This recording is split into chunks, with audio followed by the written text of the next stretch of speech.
Hi, my name's Dave Cottrell, and my story of belonging, like so many others, starts with not belonging, with trying to fit in high school. See, I was bullied for putting my hands up and knowing the answers to questions, and as a result, I developed two defense mechanisms. The first one in school was a sense of humor. I would make fun quite often of the teachers because I realised that it was better to have a target on my back from the teachers than it was from the bullies, and that would get me into quite a lot of trouble. And also at home, my second defense mechanism was food.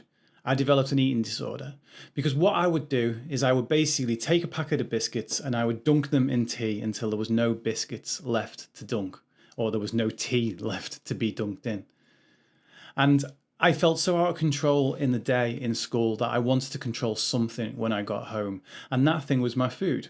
But the problem was, as soon as I had that first biscuit, I handed control over to a 19p pack of biscuits. That was what my control was worth. And this was at the age of 13. A year later, I was diagnosed with type 2 bipolar disorder.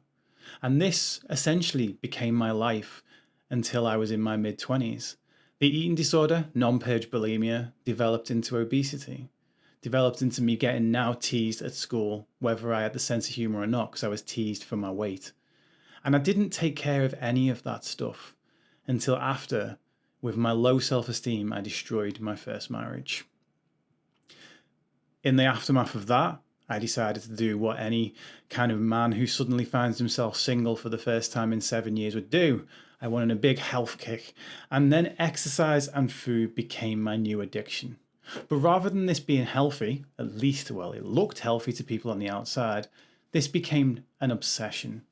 I would eat less and move more until there was days where I was swimming for hours on ends and eating only a few slices of turkey. I wore myself down. I was exhausted from this process. And in fact, actually, people then started to comment on my weight in another way. And to the point of which at one stage, even though still considered obese in the range of the BMI, a doctor said that I had the behaviours of an anorexic. I'd swapped the non-purge bulimia for a different type of eating disorder. Now, it did all turn around, but not before me going a little bit further and hitting rock bottom. In order for me to bounce back, I had to hit rock bottom and I had to hit it hard. The eating disorder sort of soothed me during my late teens and my early 20s. Then it became alcohol, and now it became drugs. During this period, I left my first marriage for a relationship that was toxic both ways round. We were no good for each other. But the way it was bad for me was this person helped isolate me from absolutely everyone. I was alienated from friends and family to the point of feeling all alone. And when I was all alone from the outside world, she up and left. And at this absolute rock bottom, I reached out on Facebook saying that I needed a hug. This was 11 years ago, and Facebook was not the thing that is in everyone's pockets like it is now. So an hour later, 2 hours later, 3 hours later, no hug came. And 11 years ago in August, I made an attempt on my own life. Having seen a picture pop up of V Festival a year before where I was with all my friends and family, and now feeling like I had absolutely nothing. Now, I'm so glad to say that this was something I failed at. It didn't take, and I'm so happy for that. Because in the aftermath of all of this, I was sat watching a film. Now, I have two children. At this time, I couldn't see the fact that I could ever be a good dad for them. In fact, one of the big reasons for wanting to take my life was thinking that they deserved a better dad than me. And instead of becoming that better man, I decided the best way to do it would be to step aside and to make space for this person to emerge. But in the aftermath of the suicide attempt, I was watching a film called The Diving Bell and the Butterfly. And in this film, which is based on a true story where a man with locked-in syndrome was able to write a book for a series of blinks that he would communicate with a nurse, he said the following line.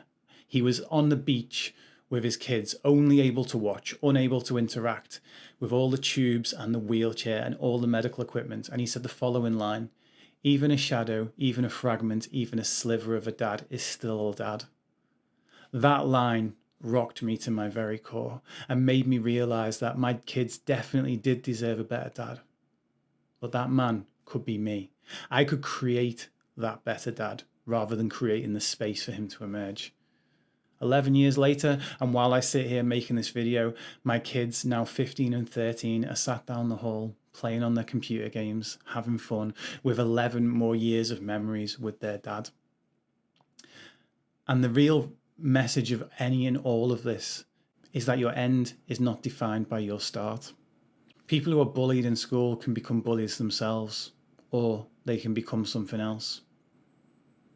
People in abusive relationships can become abusers, or they can become something else.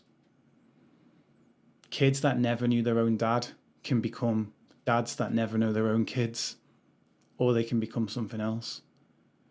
Our pasts can shape us, but they can shape us in one of two directions. And the happy ending to this story, or at least the happy ending so far, because I am far from finished, that the kid who put his hand up and got a target placed on his back for knowing the answers in class, to this day, I now stand in front of classes in schools and help the kids that are in those classes find the answers around their own mental health.